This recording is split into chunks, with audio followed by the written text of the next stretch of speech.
सरकार ने 31 दिसंबर तक पीली मटर की ड्यूटी फ्री इंपोर्ट को मंजूरी दी है। इस पर कंज्यूमर अफेयर्स सेक्रेटरी निधि खरे का क्या कहना है, चलिए आपको एक्सक्लूसिव बातचीत सुनवाते हैं।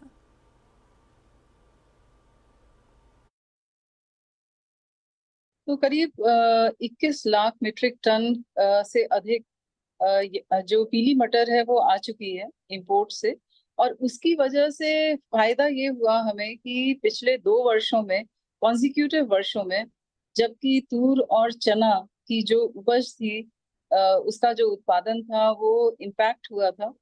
तो अवेलेबिलिटी बढ़ाने के लिए येलो पीज ने बहुत अच्छा उसका रोल था। और इसी कारण से इसको एक्सटेंड किया है 31 अक्टूबर से बढ़ा करके 31 दिसंबर तक। जैसे अवेलेबिलिटी अधिक दालों की होने से सबसे ज्यादा फायदा कंज्यूमर्स को होता है। बाजार में किसी प्रकार का स्पेकुलेशन नहीं होता और एक सेंटिमेंट बाजार में रहता है कि हमारे पास एक अच्छी मात्रा में सभी दालों की उपलब्धता है। अच्छा, येलो पीस जो है वो काफी हद तक सब्स्टिट्यूट करती है चने की दाल को और कुछ हद तक तूर में भी। इस तरह से उसका एक अच्छी मात्रा में उपलब्ध होना प्राइसेस को भी कंट्रोल करता है, प्राइसेस को भी मॉडरेट रखता है। हमारे साथ विमल कोठारी जी जुड़ चुके हैं। विमल जी नमस्कार। क्लियरली ये शायद बाजार एक्सपेक्ट नहीं कर रहा था, आप कैसे देखते हैं इसका रिएक्शन और उसका हमने इम्पैक्ट दालों के प्राइसेस पे आज कैसा आता हुआ देखा? नमस्ते मनीषा जी। देखिए, जो कंज्यूमर सेक्रेटरी मैडम ने अभी बताया कि 21 लाख टन का इंपोर्ट हुआ है। सरकार ने लास्ट ईयर 7 दिसंबर को इंपोर्ट अलाउड किया था येलो पीस का 0 ड्यूटी पे, और उसके बाद जैसे ही मैडम ने बताया कि 21 लाख टन का इंपोर्ट हो चुका है, तो लास्ट 10 महीनों में हमारे यहाँ 21 लाख टन माल आ चुका है। और कम से कम इसमें आज के दिन हमारे पास पोर्ट पे लगभग 9 से 10 लाख टन माल अभी भी पड़ा हुआ है। बाकी माल सारा जो है वो बिक चुका है। 9 से 10 लाख टन माल अभी भी है। और आपको मैं बता दूं कि जो सरकार की पॉलिसी थी 31 अक्टूबर तक अलाउ करेंगे, उसके सामने में लगभग 6 लाख टन के कॉन्ट्रैक्ट हो चुके हैं। तो बेसिकली सितंबर अक्टूबर में 6 लाख टन का शिपमेंट और होना है। तो एक अच्छी मात्रा में येलो पीस अवेलेबल है। देखिए, as a policy, as a principally हम इस चीज का वेलकम करते हैं कि सरकार ने एक ओपन पॉलिसी रखा है। लेकिन जो सरकार ये हर 2 महीने 3 महीने में जो एक डिसीजन लेती है, ये हमारे लिए ट्रेड के लिए बिल्कुल अच्छा नहीं है। इसमें ट्रेड को कोई डायरेक्शन नहीं मिलता है। आज देखिए, 7 दिसंबर से लेके अब 31 दिसंबर तक लगभग 1 साल में 5 नोटिफिकेशन आ चुके हैं सिर्फ येलो पीस पे। तो ट्रेड को कोई डायरेक्शन नहीं है, रादर ट्रेड इसमें काफी हर्ट हो चुका है। मैं आपको बता दूं, इस पॉलिसी डिसीजन से, ये जो नीजर पॉलिसी डिसीजन है, इसमें कम से कम हमारे ट्रेड को 1000 करोड़ रुपए से ज्यादा का लॉस हुआ है। क्योंकि हमारे पास कोई डायरेक्शन नहीं है कि हमें क्या होना है। हम तो ये समझ रहे थे कि 31 अक्टूबर तक इंपोर्ट होगा। अभी अचानक सरकार ने कहा 31 दिसंबर तक अलाउड है। अब हम ये नहीं जानते कि 31 दिसंबर के बाद क्या होगा। तो basically as an association, as the trade association, हम हमेशा हम इस पॉलिसी को एडवोकेट करते हैं कि सरकार इसको फ्री ट्रेड रखे। हमने कभी रिप्रेजेंटेशन भी दी है, उसमें किस तरह के कुछ टर्म्स एंड कंडीशंस लगा दिए जाएं, जिससे हमारे जितने भी हितधारक हैं, जितने भी स्टेक होल्डर्स हैं, उनका सारा उनका जो इंटरेस्ट है उसको ध्यान में रखते हुए हमने सरकार को कई तरह के रिप्रेजेंटेशन दिए हैं। लेकिन बार बार इस तरह के 2-2 महीने 3-3 महीने में ये जो एक्सटेंशन करना है, मैं नहीं समझता हूँ कि ये एक अच्छी पॉलिसी, एक अच्छी नीति है। मैंने आपकी कई पुराने इंटरव्यूज में मैंने आपको बताया था कि देखिए, हमारे देश में जो दालों की रिक्वायरमेंट वो बढ़ती जा रही है। हमारे जो 2030 तक 40 मिलियन टन दालें चाहिए। ये इस तरह के जो पॉलिसी डिसीजन है कि 2 महीने में 3 महीने में आप बेसिकली अभी की जो छोटी मोटी समस्या उसको दूर करने के लिए आप ये कर रहे हैं। लेकिन ये एक लॉन्ग टर्म पॉलिसी नहीं है। इससे आपका कभी भी लॉन्ग टर्म सॉल्यूशन नहीं हो सकता। जबकि हमारी डिमांड बढ़ती रही, हमें 40 मिलियन टन दालों की रिक्वायरमेंट पड़ेगी।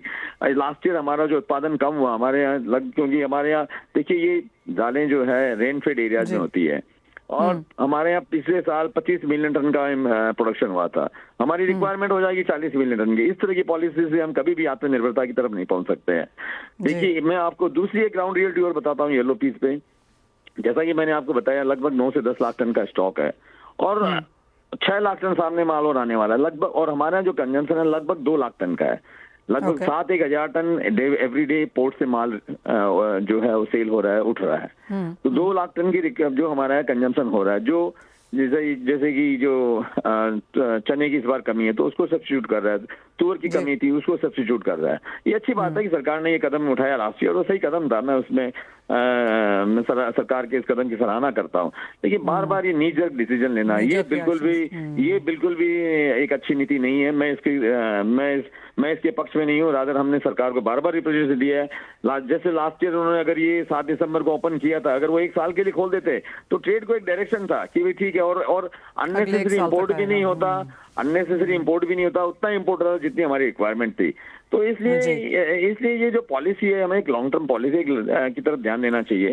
रादर अभी जो हमारी रिक्वायरमेंट है, अभी अगर आप देखें 6 लाख टन और माल आने वाला है, 10 लाख टन 9 से 10 लाख टन हमारे पास, और हमारी जो 2 लाख टन की जो हमारी रिक्वायरमेंट है, उस हिसाब से हमारे पास 7 से 8 महीने का स्टॉक है। सामने हमारे रबी क्रॉप की सोइंग होगी, नई फसल आने वाली है। तो हमें ज्यादा, मैं समझता हूँ अभी इसको एक्सटेंशन नहीं देके सरकार को इसको 6 महीने के लिए ब्रेक देना था, कि 6-8 महीने के लिए ब्रेक देना था। उसके बाद वो रिकंसिडर कर सकते थे, फिर से ओपन कर सकते थे। और अगर हम तो एज ए ट्रेड एसोसिएशन में बार बार ये कहूंगा कि we advocate the free trade policy with certain dynamic. मैं एक्चुअली आपको ये बता दूं मिस्टर कोठारी, मैंने एग्जैक्टली यही चीज मैडम खरे से भी कही थी कि एक लॉन्ग टर्म पॉलिसी बनाइए, फ्री ट्रेड करिए, इंडस्ट्री को यहाँ पर आने दीजिए। उन्होंने बोला कि ये चीजें भी जरूरी हैं, क्योंकि इमीडिएटली जब मार्केट में बहुत ज्यादा उठापटक होती है तो गवर्नमेंट को इंटरवीन भी करना पड़ता है। बट दे ऑल्सो सेड कि हाँ, एक लॉन्ग टर्म पॉलिसी की तरफ भी सरकार यहाँ पर फिलहाल काम करती हुई नजर आ रही है। But I get your point. जैसे आपने कहा कि 21 लाख टन में से 9 से 10 अभी भी पड़ा हुआ है, 6-7 लाख और भी आ सकता है, तो इसका मतलब है काफी ज्यादा दाल फिलहाल यहाँ पर मार्केट्स में आ सकती है। बट बहुत शुक्रिया, आई गेट योर पॉइंट कि यहाँ पर रिप्रेजेंटेशन सरकार के समक्ष अभी भी हो रही हैं। तो ये तो बात हुई दालों की, लेकिन अगर आप बात करें, सरकार ने सभी पार्टिसिपेंट्स के लिए गेहूं के स्टॉक की लिमिट को घटा दिया है। ऐसा फैसला लेने के पीछे सरकार का क्या इरादा है, ये भी हमें कंज्यूमर अफेयर सेक्रेटरी निधि खरे ने बताया।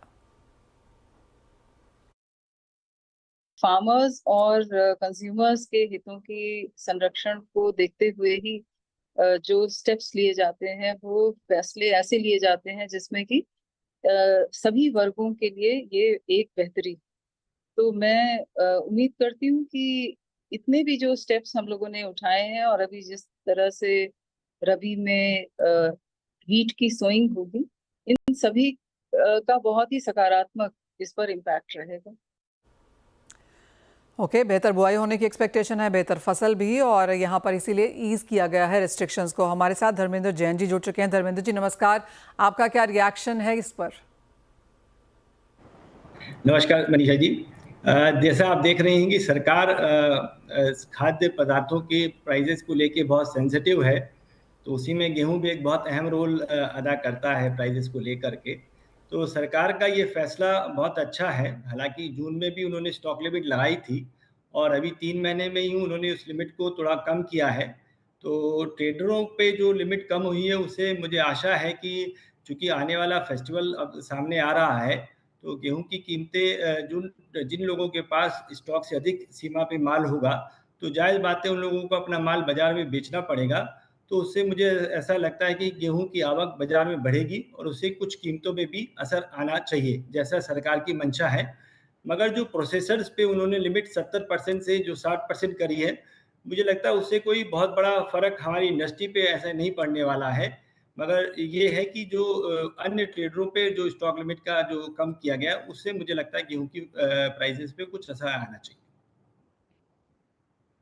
जी, टाइम की किल्लत है, लेकिन आपसे दोबारा लंबी बात यहाँ पर होगी, बट आपका रिएक्शन जानना इंपॉर्टेंट था। और जैसे आपने कहा कि कोई बहुत ज़्यादा फर्क यहाँ पर पड़ने वाला नहीं है, काफ़ी हद तक बाजार का ये भी मानना है कि सरकार ने अगर 5 और 6 यहाँ पर फैसले लिए हैं, तो शायद 2 बड़े हैं और बाकी 4 में कोई बहुत ज़्यादा सेंटिमेंट मूव के अलावा कोई बहुत ज़्यादा ऑन ग्राउंड फर्क यहाँ पर पड़ता हुआ नजर नहीं आएगा, और गेहूँ में शायद वही है।